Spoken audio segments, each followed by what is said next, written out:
Echo എടുത്തിട്ട് ഒരു 10 minute ആയുള്ളൂ ഐസിയുലോട്ട് കയറ്റിയിട്ട്. ഉടനെ വിളിക്കുന്നു. 10 മിനിറ്റ് ആയി കാണത്തില്ല. ഐസിയുലോട്ട് ഞാൻ കൊണ്ടുവിടുന്നു. നല്ല ശ്വാസം മുട്ടലുണ്ട്. ഞാനും കൂടെ പിടിച്ചാ ഇരുത്തുന്നത്. അന്നേരം എന്നെ ഇങ്ങനെ കൈകൾ ഞാൻ പറഞ്ഞു "വേണുണ്ട വിഷമിക്കണ്ട ഇരിക്ക്." അന്നേരം ഓക്സിജൻ മാസ്ക് വെക്കുന്നു.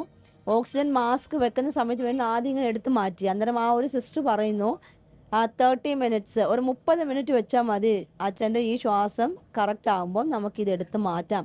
പക്ഷേ അവിടെ ആ 30 മിനിറ്റ് വേണ്ടി വന്നില്ല. ഞാൻ വന്ന് എൻ്റെ സാധനങ്ങളൊക്കെ അങ്ങോട്ട് കൊണ്ടുവച്ചിട്ട് അവിടെ ഇരുന്നപ്പോഴാണ് എന്നെ വിളിക്കുന്നത്. "വേണുവിൻ്റെ ബൈസ്റ്റാൻഡർ ഉണ്ടെങ്കിൽ വരാൻ പറയുന്നു." ഞാൻ ഓടി ചെന്നപ്പോൾ എൻ്റെ അടുത്ത് ചോദിച്ചു "വേറെ ആരും ഇല്ലയോ?" എന്ന് ചോദിച്ചു. ഞാൻ പറഞ്ഞു "ഇല്ല ഞാൻ മാത്രമേ ഉള്ളൂ" എന്ന് പറഞ്ഞു. "ആണുങ്ങളാരും ഇല്ല?" ഞാൻ പറഞ്ഞു "ഇല്ല." എന്ന് പറയുമ്പോൾ "ആരെങ്കിലും വിളിച്ചു വരുന്നത്?" ഞാൻ ചോദിച്ചു "അതെന്ത് പറ്റി എന്താ അത് വേണുണ്ട് നല്ല സീരിയസ് ആണെന്ന് പറഞ്ഞു." ഞാൻ പറഞ്ഞു "ഇപ്പം അങ്ങോട്ട് കയറ്റി വിടും എന്ത് പറ്റി?"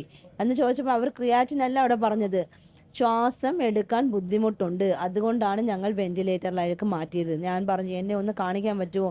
അത് വെന്റിലേറ്ററിലാണ് കാണിക്കാൻ പറ്റത്തില്ല. പിന്നീട് അതിലേ പോയ സിസ്റ്റർമാരോടും ഡോക്ടർമാരോടും എല്ലാം ചോദിച്ചു "ഡോക്ടറെ എങ്ങനെയുണ്ട് വേണുവിന്?"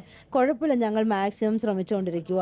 അതിൻ്റെ ഇടയ്ക്ക് ഏതോ ഒരു ഡോക്ടറാണ് പറഞ്ഞത് അത് വേണുവിൻ്റെ നെഞ്ചിൽ കുറേ വെള്ളം കെട്ടിക്കിടക്കുന്നു, അതുകൊണ്ടുള്ള ശ്വാസം മുട്ട, അത് ഞങ്ങൾ മാറ്റാൻ ശ്രമിച്ചുകൊണ്ടിരിക്കുക. പക്ഷേ ആ ടൈമിൽ തന്നെ പേഷ്യൻ്റ് മരിച്ചു കാണും. കാരണം അവരോടെല്ലാം ഞാൻ കാല് പിടിച്ച് ഞാൻ പറഞ്ഞു "ഒന്ന് കാണിക്കൂ, ഒരു നേരിയ ജീവനുണ്ടെങ്കിൽ ഞാൻ വിളിച്ചാൽ എൻ്റെ വേണുവിനെ എണീറ്റ് വരുമെന്ന്." ഞാൻ പറഞ്ഞു ഞാൻ ആ തറയിൽ കിടന്ന് ഉരുളുവാ ഞാൻ അവിടെ കിടന്ന്